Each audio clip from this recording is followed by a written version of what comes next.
Hello friends, welcome to my channel. आज हम आपके लिए लेकर आए हैं लेटेस्ट मूवी डंकी की स्टोरी। डंकी उर्फ डोंकी प्रोसेस है जब कुछ लोग इलीगल तरीके से कई कंट्रीज के बॉर्डर्स क्रॉस करके किसी कंट्री में जाते हैं। 2022 में रिलीज हुई एमी विर्क की मूवी आजा मेक्सिको चलिए भी इसी टॉपिक पर बेस्ड है। ज्यादा वक्त ना लगाते हुए शुरू करते हैं डंकी की एक्सप्लेनेशन। मूवी शुरू होती है मन्नू नाम की एक ओल्ड लेडी हॉस्पिटल में होती है। वो रूम सर्विस वाले को कुछ पैसे देकर स्मोक करने के बहाने हॉस्पिटल से बाहर जाती है, फिर चोरी वहाँ से भाग जाती है और भागकर एक इमिग्रेशन ऑफिसर पटेल के पास जाकर अपना इंडिया का वीजा लगवाने की बात करती है। पर पटेल कहता है इंडिया के अलावा कहीं का भी वीजा लगा सकता हूँ, पर तुम्हारा इंडिया का वीजा किसी कीमत पर नहीं लग सकता। मन्नू कहती है मुझे हार्डी का नंबर ला कर दो, वो जरूर मदद करेगा। पिछले 25 साल से मन्नू हार्डी से नहीं मिली होती। मन्नू हार्डी को कॉल करती है। हार्डी होता है ओल्ड शाहरुख खान, पंजाब के एक गांव में रेस में पार्टिसिपेट करता हुआ, जहां गुलाटी नाम का बंदा हार्डी को बताता है कि मन्नू का कॉल आया है। हार्डी बीच में ही रेस छोड़ देता है। मन्नू हार्डी से कहती है कि तुम मुझको इस तारीख को दुबई आकर मिल। हार्डी कहता है मैं नहीं आने वाला, पर मन्नू जानती है वो जरूर आएगा। मन्नू इमिग्रेशन ऑफिसर से 3 लोगों का दुबई का वीजा लगवाने के लिए कहती है, अपने फ्रेंड बुग्गू और बल्ली का, और वो उन दोनों से मिलकर कहती है कि हम लोग घर जाने वाले हैं। अब वो दोनों अपना काम वगैरह छोड़ देते हैं और तीनों निकल पड़ते हैं दुबई की फ्लाइट के लिए। फ्लाइट में अपने पुराने दिन याद करते हुए और सीन 25 साल पहले लालटू नाम के गांव में शिफ्ट हो जाता है। बुग्गू बताता है हम तीनों जितने उतावले इंडिया जाने के लिए आज हैं, 25 साल पहले उतने ही लंदन जाने के लिए थे। सबकी अपनी अपनी परेशानियां थी। मन्नू का घर गिरवी पड़ा था, उसे वो छुड़वाना था। मेरी माँ पिताजी की तबीयत बिगड़ने के बाद से पैंट पहनकर नौकरी करने जाती थी, मुझे ये रोकना था। और बल्ली की माँ सारा दिन सिलाई मशीन चलाती थी, उसे वो बंद करना था। बल्ली नाई की दुकान पर काम करता था, मैं कपड़ों की, और मन्नू बब्बू के ढाबे पर खाना बनाती थी। हम तीनों को ही लंदन जाकर पैसे कमाने का चस्का था। एक दिन मन्नू हमें एक एजेंट के पास ले गई। हमारे पास पैसे बिल्कुल नहीं थे, बस मेरी माँ की एक एफडी थी 1 लाख रुपए की। एजेंट ने कहा वो मुझे नकली डॉक्टर की डिग्री दे देगा और डॉक्टर बनकर मेरा लंदन का वीजा लग जाएगा। और बल्ली को उसने एक फॉरेनर लड़की की तस्वीर दी कि इससे तेरी शादी करवा दूंगा और ये तुम्हें बाहर ले जाएगी और मन्नू को बस थोड़ी कुश्ती सीखनी होगी। वो मन्नू को वुमेन रेसलिंग में एक्स्ट्रा प्लेयर बनाकर भेज देगा। मैंने अपनी माँ की एफडी तुड़वा के उसे पैसे दे दिए। मन्नू कोई कोच की तलाश करने लगी। तब एंट्री हुई हार्डी नाम के बंदे की हमारे गांव में। हार्डी हमारे गांव में किसी को ढूंढने आया था। हार्डी बब्बू के ढाबे पर आया, जहां बब्बू मन्नू को इस बात के लिए डांट रहा था कि वो मुझे और बल्ली को ढाबे पर बैठाकर खाना क्यों खिलाती है। बब्बू और मन्नू में कहासुनी होने लगती है। बब्बू डंडा लेकर सामने आया। हार्डी वहीं बैठा ये सब देख रहा था। उसने आगे आकर हम लोगों की मदद की और बब्बू की पिटाई। फिर मन्नू को पता चला कि असल में हार्डी लालटू गांव में मन्नू के भाई महेंद्र को ढूंढने आया है। मन्नू से अपने घर ले जाती है, जहां हमें पता चलता है कि हार्डी एक फौजी है। एक बार हार्डी को घुसपैठियों ने जख्मी कर दिया था। उसी दिन मन्नू के भाई का एशियन गेम्स में सिलेक्शन था, मगर उसने खुद की परवाह ना करते हुए हार्डी को हॉस्पिटल ले जाया और कुछ दिन हार्डी के साथ ही रहा। अपना टेप रिकॉर्डर भी हार्डी को दे दिया था। हार्डी गांव में वो टेप रिकॉर्डर लौटाने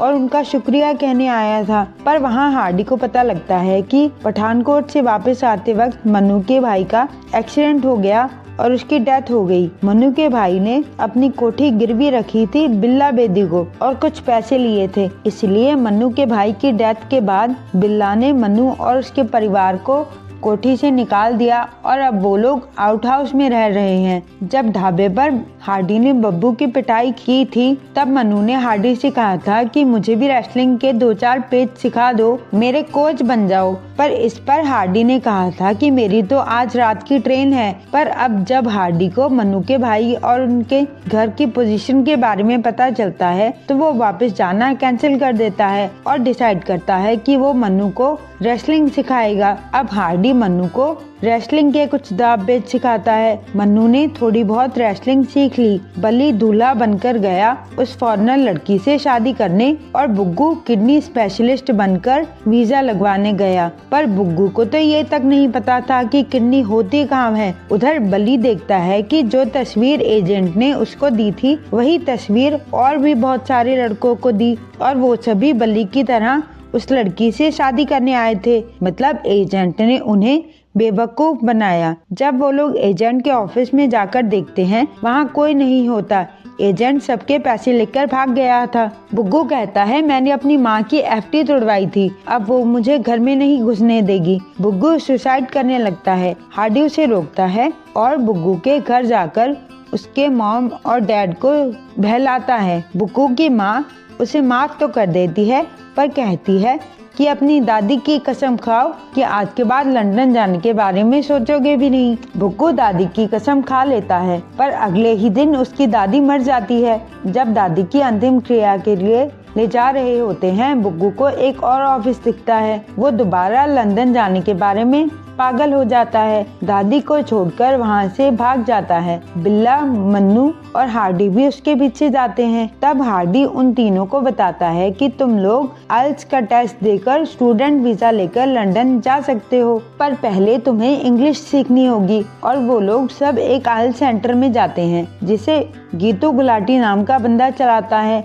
वहीं उन लोगों को सुखी नाम का एक बंदा मिलता है जो हमेशा थोड़ा परेशान सा रहता है। वो कहता है मुझे हर हाल में 3 महीने में इंग्लिश सीखकर आइल्स पास करके बाहर जाना है। हार्डी और उसके दोस्त पता लगाना चाहते हैं कि सुखी इतना परेशान क्यों रहता है। रात को वो लोग उसे ड्रिंक करवाते हैं। तब सुखी बताता है कि जस्सी नाम की एक लड़की जिससे वो पसंद करता था उन लोगों का रिश्ता भी हो गया था, पर फिर जस्सी के डैड चड्डा को एक लंदन का NRI लड़का मिल गया और उन्होंने जस्सी की शादी जबरदस्ती उससे कर दी। बाद में जस्सी का खत मुझे मिला। उसने बताया कि वो बंदा जस्सी को मारता है। उसने जस्सी का कान का पर्दा भी फाड़ दिया। जस्सी मुझे कहती है कि सुखिया मैनू बचा ले। फिर मुझे किसी ने आइल्स के बारे में बताया कि मुझे इंग्लिश सीखनी होगी और आइल्स करके मैं लंदन जा सकता हूँ। हार्डी भी बताता है उसकी भी स्टोरी थी। रज्जो नाम की लड़की। हार्डी घोड़े पर भी चढ़ गया था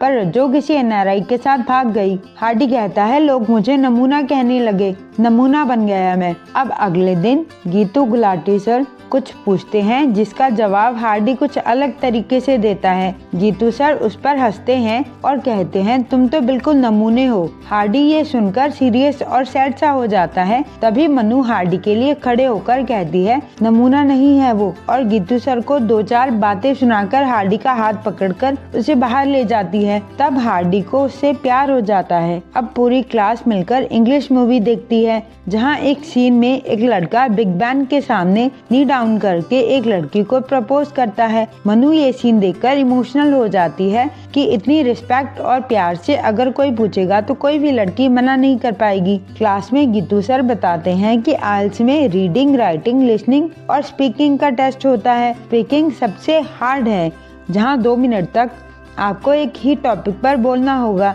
हार्डी एक जुगाड़ लगाता है और उन सबको कुछ लाइंस रटवा देता है कि कुछ भी टॉपिक हो 90% चांसेस हैं कि यही लाइंस काम आ जाएंगी। उन लाइंस में लिखा होता है कि मुझे सारी ग्रामर आती है, बस इस टॉपिक के बारे में जानकारी नहीं है। आपको मेरी इंग्लिश चेक करनी है या इस टॉपिक की इंफॉर्मेशन। अब एग्जाम का डे आ जाता है। 2 मिनट वाला काम सिर्फ बल्ली का सेट बैठता है। वो कॉन्फिडेंटली रटी रटाई लाइंस बोल देता है, बाकी कोई भी सही आंसर इंग्लिश में नहीं दे पाता। सुखी वहाँ पर भी इमोशनल हो जाता है कि वीजा के लिए कोई मेरी डिग्री पूछता है, कोई प्रॉपर्टी, कोई इंग्लिश, कोई जरूरत तो पूछ कर देखो। जैसी मुझसे उम्मीद लगाई बैठी है, प्लीज डोंट किल होप। उधर हार्डी को फैमिली पर 2 मिनट बोलना होता है, वो नहीं बोल पाता पर एग्जामिनर को बताता है कि मेरे फ्रेंड्स ही मेरी फैमिली हैं और मनु मेरी गर्लफ्रेंड। मैं लंदन बिग बैन के सामने बेल बजते टाइम उसे प्रपोज करना चाहता हूँ। अब कुछ दिन में आइल्स का रिजल्ट आ जाता है। बाकी सब फेल हो जाते हैं, बस बल्ली पास हो जाता है। बल्ली लंदन जाने के लिए तैयार होता है। गीतू गुलाटी अपने आइल्स सेंटर को प्रमोट करने आते हैं कि हमारा 90% रिजल्ट है। सुखी ड्रिंक कर रहा होता है। वो गीतू पर गुस्सा जाहिर करता है कि तुम लोग सब झूठ बोलते हो। तुम्हारी झूठी तसल्ली की वजह से मैंने जस्सी को कहा कि मैं आ रहा हूँ तेरे पास। सुखी गीतू के मुंह पर चप्पल मारता है। सुखी के दोस्त उसे रोकते हैं और समझाते हैं कि बल्ली लंदन जाते ही जस्सी से तुम्हारी बात करवाएगा। अब सुखी बेसब्री से कॉल का वेट करता है। तभी गीतू गुलाटी वहां आकर कहते हैं, सुखी तेरी चप्पल मेरे मुंह पर नहीं दिल पर लगी। बैग पैक कर ले, मैं भेजूंगा तुझे लंदन डोंकी के रास्ते। इस रास्ते बहुत खतरा है, बॉर्डर पर गोलियां चल सकती हैं, पर मुझे विश्वास है कि तू पहुंच जाएगा। तभी पीसीओ से सुखी को आवाज लगाते हैं कि लंदन से फोन आया है। सुखी भागकर जाता है। पीछे से गीतू कहता है, बता दे अपनी जस्सी को कि तू उससे मिलने आ रहा है। सुखी फोन उठाते ही जस्सी जस्सी बोलने लगता है, पर आगे से बल्ली बोलता है कि भाई तेरे आइल्स में फेल होने की खबर मेरे यहाँ आने से पहले पहुँच गई, इसीलिए जस्सी ने सुसाइड कर लिया। सुखी टूट जाता है और चलते चलते एक ठेले से स्टोव उठाकर खुद को आग लगा लेता है। आग लगाने की वजह से सुखी मर जाता है और मरते मरते कहता है, मैं अपनी जस्सी के पास जा रहा हूँ। सुखी का अंतिम संस्कार किया जाता है, जहाँ उसके दोस्त काफी इमोशनल होते हैं। हार्डी कहता है, मन्नू तू गलती से भी कभी सुसाइड करने के बारे में सोचना भी मत, मैं लेकर जाऊंगा तुम्हें लंदन, ये वादा है मेरा। हार्डी अपनी सारी प्रॉपर्टी बेचकर एजेंट्स की फीस भरता है और अब हार्डी, मन्नू, बुग्गू और उनके साथ आइल्स करने वाले 3 लोग, चमेली, उसका भाई गुलाब और पंपी, डोंकी के रास्ते लंदन जाने के लिए निकल पड़ते हैं। पहले एजेंट उन्हें बोट में बैठाकर पाकिस्तान तक ले जाने वाला था, जिसके आगे दूसरा एजेंट उनको अफगानिस्तान पार करा के ईरान तक ले जाएगा ट्रक में। वहां से रेल पकड़कर टर्की, वहां से पानी के जहाज से इंग्लैंड। अब वो लोग सब बोट में बैठने लगते हैं। तभी चमेली एक डब्बी में अपने देश की मिट्टी रख लेती है, ये बोलकर कि पता नहीं वापस लौटे या नहीं। अब वो सब लोग एक बोट में बैठकर आगे बढ़ते हैं, पर तभी हार्डी देखता है कि दूर एक वॉच टावर है। एजेंट कहता है, बोट अब आगे नहीं जा सकती। हार्डी कहता है, पर हम लोग तो आगे जरूर जाएंगे। अब वो लोग पाइप्स का यूज करके पानी के अंदर रहकर आगे बढ़ते हैं, जहाँ एक स्नेक आने की वजह से मन्नू के हाथ से पाइप छूट जाती है। उसका दम घुटने लगता है। हार्डी उसे अपनी पाइप दे देता है सांस लेने के लिए। वॉच टावर पर खड़ा बंदा हलचल नोटिस करके पानी में गोलियां चलाता है। गोलियां और लाइट बंद हो जाने के बाद हार्डी वापस पाइप ले लेता है और अब सारी रात वो लोग पानी में ही चलकर पाकिस्तान तक पहुंच जाते हैं। अब हार्डी उन लोगों को बल्ली की फोटोएं दिखाता है। उसने अपना घर, गाड़ी सब ले लिया था। अब वो लोग एक ट्रक में आगे बढ़ते हैं। अलग अलग गाड़ियों में उन लोगों का सफर चलता रहा। कभी गोलियों की आवाज सुनती तो कभी बम फटने की। 2 महीने में पाकिस्तान अफगानिस्तान की सरहद पार करके ईरान पहुंचे। अब वहां से उन लोगों को 2 दिन पैदल चलकर रेगिस्तान पार करके टर्की के लिए ट्रेन पकड़नी थी, पर तभी वहां के कुछ फौजियों ने उन्हें देख लिया। चमेली हाथ जोड़ने लगी। उनका लीडर कहता है, ठीक है जाओ भागो। पीछे से उन लोगों के लीडर ने चमेली को गोली मार दी। उसके पास जो देश की मिट्टी वाली डब्बी थी वो भी गिर गई। फिर उसने गुलाब और पंपी को भी मार दिया। वहाँ के फौजियों ने हार्डी, मन्नू और बुग्गू को बंदी बना लिया, पर वहाँ से किसी तरह हार्डी ने उन तीनों फौजियों को मार दिया और खुद आगे बढ़ गए। फिर उन्होंने चमेली, पंपी और गुलाब का अंतिम संस्कार किया और ट्रेन में बैठ गए। वहाँ मन्नू हार्डी से कहती है, मेरी और बुग्गू की तो वजह है सरहदें टापने की। हार्डी तू क्यों ये सब कर रहा है? हार्डी कहता है, मैं पागल हूँ तेरे लिए और ये सब तेरे लिए ही कर रहा हूँ। लंदन जाके बिग बैन के आगे तुझे प्रपोज करना है। अब आगे 27 दिन तक वो लोग इंग्लैंड के कंटेनर में थे, जिसे देखकर ऐसा लगता था मानो वो लोग गटर में हो। उसके आगे उन लोगों को कार के पार्ट्स में भर भर कर लंदन में पहुँचाया गया। अब वो लंदन पहुँच जाते हैं। अब बिग बैन के आगे हार्डी मन्नू को प्रपोज करने वाला होता है, पर तभी बुग्गू चिल्लाता है, बिल्ला बड़ा आदमी बन गया, उसका पुतला लग गया लंदन में। फिर उन्हें समझ आता है कि बल्ली स्टैचू बनकर भीख मांग रहा है। बल्ली उन्हें एक जगह ले जाता है जहां बहुत सारे लोग मिलकर एक जगह रहते हैं और वो सब लोग किराया बांट लेते हैं। मन्नू कहती है, बल्ली तेरे पास तो स्टूडेंट वीजा है, तू क्यों उन लोगों के साथ रह रहा है? बल्ली कहता है, खाली वीजा है, एडमिशन फेक था, पकड़ा गया तो सीधा अंदर। हार्डी बहुत गुस्से में होता है और हार्डी बिल्ली को मारता है कि तुमने झूठी फोटो क्यों भेजी, तुम्हारी झूठी तस्वीरें देखकर कितने निकल पड़ते हैं डोंकी मारने और रास्ते में मारे जाते हैं। बल्ली कहता है कम से कम हमारी तस्वीरें देखकर हमारे घर वाले तो खुश हैं, हमारी जिंदगी नहीं बनी तो क्या, हमारे घर वालों की तो बनी। बुग्गू कहता है कि ये वो लंदन नहीं है जिसका हमने सपना देखा था। यहाँ 20-25 लोग मिलकर एक वॉशरूम वाले घर में रहते थे, वो भी चोरी की। अगर पकड़े गए तो पुलिस अंदर कर देगी। हार्डी कहता है चल मन्नू वापस चलते हैं इंडिया, यहाँ हम सारी उम्र इलीगल रहेंगे। अब हार्डी ने एक वकील ढूंढा, पटेल नाम का। वो कहता है 3 तरीके हैं यहाँ पक्के होने के। पहला, इस कंट्री में कुछ करोड़ इन्वेस्ट करो, फिर गवर्नमेंट तुम्हें पक्का कर देगी। दूसरा, असाइलम, कोर्ट में जाकर कहो कि तुम्हें अपने देश से खतरा है। हार्डी इस तरीके के लिए मना कर देता है क्योंकि वो एक फौजी है और अपने देश के लिए बुरा बिल्कुल नहीं बोल सकता। तीसरा तरीका, यहाँ के किसी पीआर से शादी कर लो। पटेल मन्नू के लिए एक लड़का ढूंढ कर लाया होता है जो पैसों के लिए मन्नू से शादी करने के लिए तैयार होता है। एक बार मन्नू पक्की हो जाए तो वो अपने फ्रेंड्स की भी हेल्प कर सकती है। अब मन्नू और उस फॉरेनर की चर्च में शादी होने लगती है। फॉरेनर मन्नू को किस करने वाला होता है, ये देखकर हार्डी उस फॉरेनर की पिटाई कर देता है। फादर पुलिस बुला लेते हैं। पुलिस उन चारों को पकड़कर ले जाती है। पटेल अब भी उन लोगों से यही कहता है, सुखी की अस्थियां जज के सामने रखो, वो देखकर हिल जाएगा और उनसे कहना कि हमें भी अपने देश में खतरा है, हमारे देश वालों ने सुखी को जला दिया, फिर तुम्हें यहाँ रहने की परमिशन मिल जाएगी। अब सबसे पहले हार्डी आगे जाता है, पर वो कहता है मुझे अपने देश में कोई खतरा नहीं, पर आप लोग वीजा नहीं देते इसीलिए हम इलीगल तरीके से यहाँ आते हैं। हार्डी सुखी को याद करके कुछ इमोशनल बातें भी करता है कि उसे सिर्फ 1 दिन का वीजा चाहिए था, अगर हम पैसे इन्वेस्ट करें तो यहाँ पक्के हो सकते हैं। बॉर्डर सिर्फ गरीब लोगों के लिए बंद हैं। हार्डी को वापस इंडिया भेज दिया जाता है। बुग्गू, बिल्ला और मन्नू बोल देते हैं कि मुझे अपने देश में खतरा है, हमें असाइलम चाहिए। तब मन्नू आखिरी बार हार्डी से मिलती है। अब सीन आज पर शिफ्ट हो जाता है। वो तीनों दुबई पहुँच जाते हैं। हार्डी पहले से वहाँ पहुँच गया होता है। वो लोग चारों मिलकर बहुत खुश होते हैं। अब हार्डी को ये भी पता चलता है कि मन्नू ने आज तक शादी नहीं की, बस एक झूठा कार्ड छपवाकर हार्डी को भेज दिया था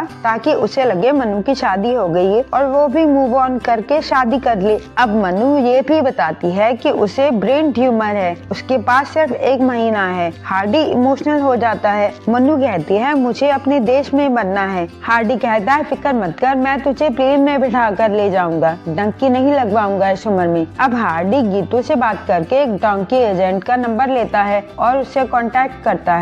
हार्डी उन तीनों के लिए इंडिया के कपड़े और कुछ इंडियन न्यूज़पेपर्स मंगवा लेता है और उन्हें कहता है अपने लंदन के फोन, सिम सब तोड़ दो, एक कंटेनर साउथ अरब से गुजरात जाने वाला है। अब हार्डी के कहने पर वो लोग अपना लंदन का पासपोर्ट भी उस एजेंट को दे देते हैं डिस्ट्रॉय करने के लिए और कंटेनर में बैठकर निकलने लगते हैं। पर डोंकी एजेंट उन सब की तस्वीरें लेकर खुद ही पुलिस को इन्फॉर्म कर देता है कि कुछ लोग डंकी मार रहे हैं। कंटेनर में कुछ लोग बहुत सारा खाने का सामान रखते हैं। बुग्गू कहता है ये तो बहुत सारा है 4 दिन के लिए। तब वो बंदा कहता है 4 दिन नहीं, लंदन पहुंचने में 2 हफ्ते लगने हैं और बोलकर कंटेनर लॉक कर देता है। बल्ली लोग चिल्लाते हैं लंदन नहीं, हमें इंडिया के कंटेनर में बैठना था, पर कंटेनर तो बाहर से लॉक होता है। और वो एजेंट उस कंटेनर के बाहर एक निशानी भी लगा देता है। एजेंट इनाम लेने की मंशा से दुबई पुलिस को इन्फॉर्म कर देता है कि कुछ लोग डंकी मारने वाले हैं, मैं उन्हें पकड़वा सकता हूँ। अब वो एजेंट उन लोगों को पकड़वा देता है। वो तीनों कहते हैं हम लंदन के रहने वाले हैं, वहाँ के सिटीजन्स। पर पुलिस ऑफिसर कहता है क्या तुम हमेशा लंदन ऐसे कंटेनर में बैठ के जाते थे? वो लोग कहते हैं हम गलत कंटेनर में बैठ गए थे। हार्डी कहता है सर ये तीनों झूठ बोल रहे हैं, ये लोग और मैं हम सब इंडिया से हैं, ये देखो मेरा पासपोर्ट इंडियन। हार्डी उन तीनों के गलत नाम बताता है। गुलाब, चमेली और पंपी, जो 3 डोंकी मारते वक्त मारे गए थे। हार्डी कहता है, इन तीनों को पकड़ लो, मुझे जाने दो, पर पुलिस ऑफिसर मना कर देता है। हार्डी अपना पासपोर्ट पानी में फेंक देता है और कहता है, अब कैसे प्रूव करोगे कि हम इंडियंस हैं? इंग्लैंड नहीं तो हम लोग दुबई में सेटल हो जाएंगे। पुलिस ऑफिसर गुस्से में कहता है, 2 हफ्ते में मैं प्रूव कर दूंगा कि तुम लोग इंडियन हो और इंडिया की फ्लाइट से वापस भेज दूंगा। तुम लोग कभी डोंकी मार कर इंग्लैंड नहीं जा पाओगे। असल में ये सब हार्डी का प्लान था, पुलिस को बेवकूफ बनाने का, कि पुलिस को लगे वो लोग इंडिया से इंग्लैंड डंकी मार रहे हैं और पकड़े जाने पर वो लोग खुद ही उन्हें इंडिया डिपोर्ट कर दें। और ऐसा ही होता है। दुबई पुलिस ऑफिसर उन चारों के बारे में इंडिया से इंफॉर्मेशन निकलवाता है तो उन्हें पता चलता है कि पंपी, चमेली और गुलाब इंडिया के सिटीजन्स थे जो आज तक मिसिंग हैं। इंडियन गवर्नमेंट उन्हें वापस बुलाने के लिए मान जाती है। अब चारों को फ्लाइट पर घर वापस इंडिया भेज दिया जाता है। बल्ली और बुग्गू के पेरेंट्स की लाइफ अब बहुत बेहतर होती है। मनु के पेरेंट्स को भी उनका घर वापस मिल गया होता है। घर के बाहर उन लोगों ने लिखवाया होता है मन्नू की कोठी, और मन्नू के घर के ऊपर हार्डी ने बिग बैन जैसा स्टैचू बनवाया होता है। अब रात के वक्त हार्डी मन्नू को बताता है कि उसने भी आज तक शादी नहीं की। हार्डी ने भी मन्नू को झूठ बोला था। अब हार्डी मन्नू को प्रपोज करता है और कहता है, 2 मिनट रुकना, और पलटकर फोन में बेल की साउंड प्ले करके मन्नू की तरफ मुड़ता है। मन्नू की सांस थम चुकी होती है। मन्नू एक्सपायर हो जाती है और मूवी की एंडिंग हो जाती है। वीडियो पसंद आई हो तो लाइक करें, वीडियो को शेयर और चैनल को सब्सक्राइब करें। हम अपने चैनल पर हॉलीवुड, बॉलीवुड, बॉलीवुड, एनिमेटेड और डॉग मूवीज को भी एक्सप्लेन करते हैं। Thank you.